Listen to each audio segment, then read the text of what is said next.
The Newsday continues here on One News Now. I'm Sean Yao. San Juan City has started administering second booster doses to medical frontliners and senior citizens today. To give us the latest, Shyla Francisco reports to us live from San Juan City. Hi, Shyla. How many San Juaneños will be receiving their fourth doses today? Sean, yes, today is the first day of the second booster rollout for medical frontliners and senior citizens here in San Juan City. According to the San Juan City LGU, a total of 2,000 eligible individuals have registered and over 1,000 are set to receive their doses today. This comes after the health department gave the go signal for these sectors to receive their fourth doses amid the threat of Omicron subvariant BA.2.12.1. Medical frontliners and senior citizens will receive either Pfizer or Moderna for their second booster. Eligible individuals must have received their first booster shot at least 4 months ago and any other vaccines at least 2 weeks prior to their schedule.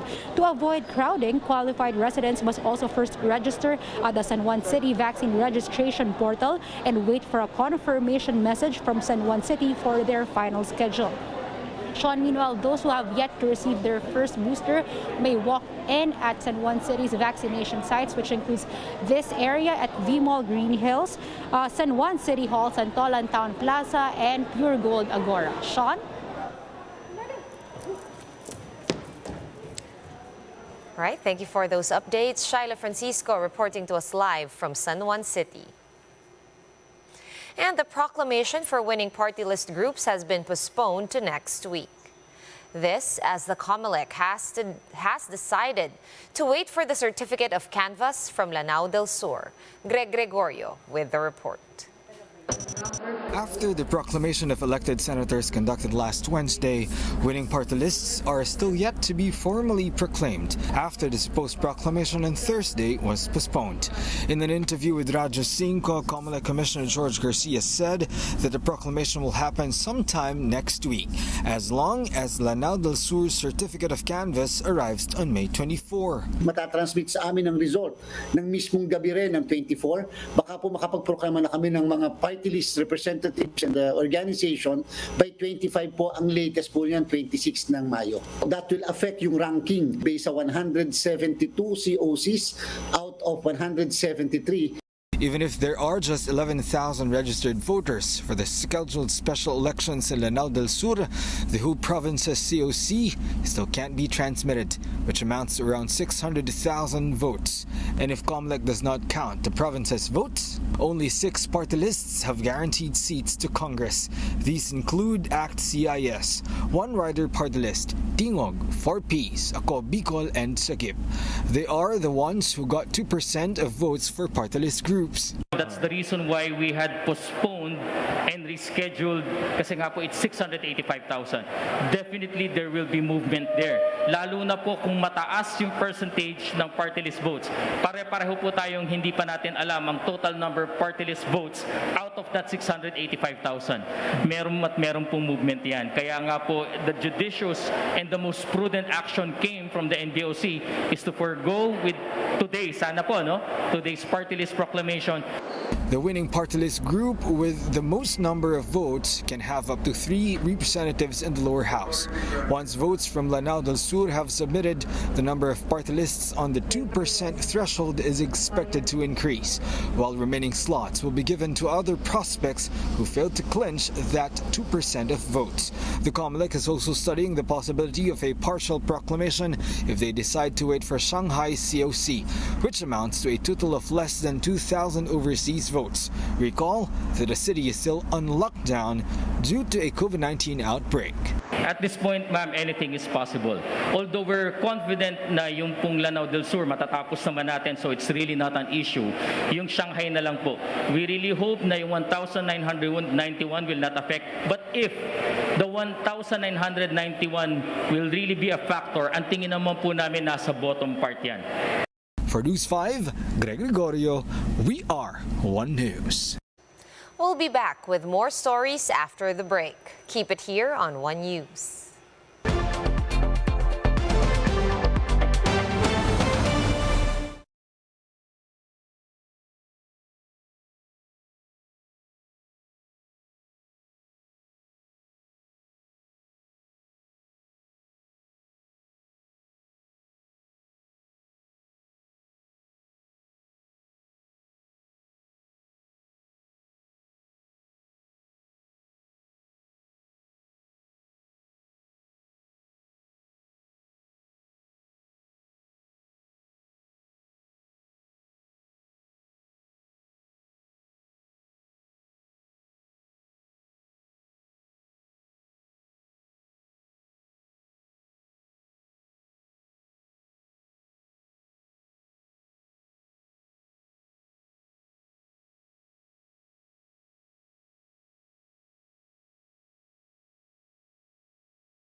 You're still watching One News Now. I'm Sean Yao.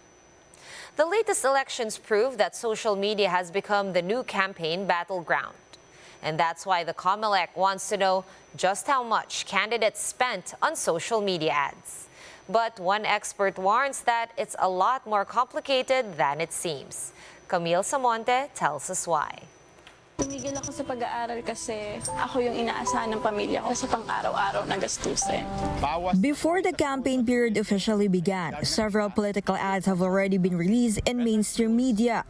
But for these elections, candidates also took advantage of social media to reach more voters. In a study conducted by the Philippine Center for Investigative Journalism, Facebook Ads Library showed that the FB page of Kiko Pangilinan spent 14.3 million pesos for boosted posts from August 4, 2020 to May 2, 2022. It was followed by a page named Isko Moreno, our Philippine President, which spent 13.3 million pesos. Four Facebook pages named under Vice President Leni Robredo entered the top 10 campaign ad spending. In total, the four FB pages spent 35.2 million pesos for ads. Also included in the top 10 are the page of Senator Ping Lacson, Senator Sherwin Gatchalian, former Defense Secretary Gubot Teodoro, and Attorney Chel Jokno. The COMELEC said that for these elections, they required the candidates to include campaign expenses on social media to be filed in their Statement of Campaign Contributions and Expenditures or SOSE. It will be based on the ads that are posted on verified social media pages or official channels of candidate. Pag nagiging campaign ad siya, material siya, at gumagastos ka, for some boosting, pag may kalakip na gastos, kailangan ma-declare yan doon sa iyong report. Sa COMELEC resolution natin 10730, magsasubmit din ng separate itong mga social media platform na to. At mula dito, ibinabangga namin yung kanilang gastos doon sa idineklara nila doon sa kanilang SOSE. Celebrities and social media influencers that were paid for the campaign are also required to report to the COMELEC on how much talent fee they received. But for social media researcher and University of Massachusetts Professor Jonathan Ong, it will be difficult for the COMELEC to track the campaign expenses on the basis of the Facebook report and SOSE of the candidate. Itong Facebook ad library, ang nakakalculate lang niya yung mga boosted posts, yung mga images or videos na nagbayad ka to boost it on the platform. So, this does not include, again, influencer marketing. Therefore, hindi din yun counted sa itong technical computation of digital advertising. And that's why we need more monitoring and accountability systems beyond just relying on Facebook's ad library. It is also not clear how COMELEC determines if a post is a political campaigning. Several meme pages and channels of influencers are also now being used to spread election propaganda. Kailangan nating i-hold accountable magkano nga din ba ang binabayad natin dito sa mga meme pages, influencers na they participate in what I call the meme wars. Itong sagutan na and bangayan on social media, they use parody, they use cartoon images, they use videos on TikTok. Hindi ito kasama sa definition ng digital advertising. So, what we can see here is the definitions and the legal definitions are falling behind current practice and current vernaculars of social media. In the case of Bongbong Marcos, who is not in the top 10 Facebook ad spending, PCIJ says the camp of Marcos is more focused on meme wars and campaigning to fan groups, community pages, and influencers than using typical ads. The COMELEC admits that it is difficult to monitor the posts of netizens due to freedom of speech. Marami kasi mga trolls no? Yung apparently, yung talagang there are individuals who are paid for that purpose. Medyo mahirap lang na, no? Pero if there are evidence talaga to show na they are hired, yung service nila for purposes of yung ma-highlight yung kanilang candidacy, yung ang expense nun, may add doon against that candidate, and kung mag-overspend siya, makakasuhan natin. But Professor Ong has clarified that monitoring campaign ads on social media should not lead to censorship. He added that politicians should be transparent on how much money do they spend to win in elections. For News 5, Camille Samonte, We Are One News.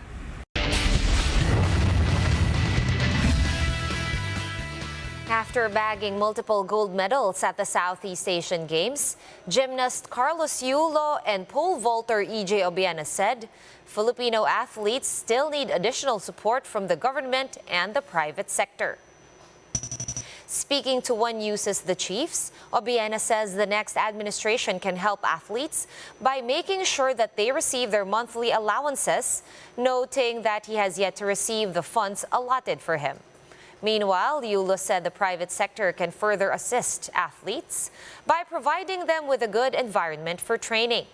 The athletes also revealed that they have no time to rest after the SEA Games, as they are both preparing for more competitions in their respective fields. The SEA Games gold medalists also have some advice for fellow athletes. I think you just need to focus and train hard. I think what's very clear today between me and Kaloy, and it's just that pinpoint focus on what you want to do. I think it will bring you to different places, and it will be detrimental to actually have that drive and that goal that fuels your everyday actions. Sa akin naman po, malaman po nila kung ano po talaga yung gusto nila sa sports nila. Wala na lang po yung sakripisyo and yung araw-araw na practice kasi magiging po siya, like daan siya para makuha mo kung ano po talaga yung gusto mo. And those are the top stories of the hour. Join us again at 2 p.m. as we continue to monitor the day's biggest stories. You can also catch One News on Signal Play. Register for a free account at www.signalplay.com and stream One News live anytime, anywhere. I'm Sean Yao. Masks on, wash hands, and stay safe, Philippines. We are One News.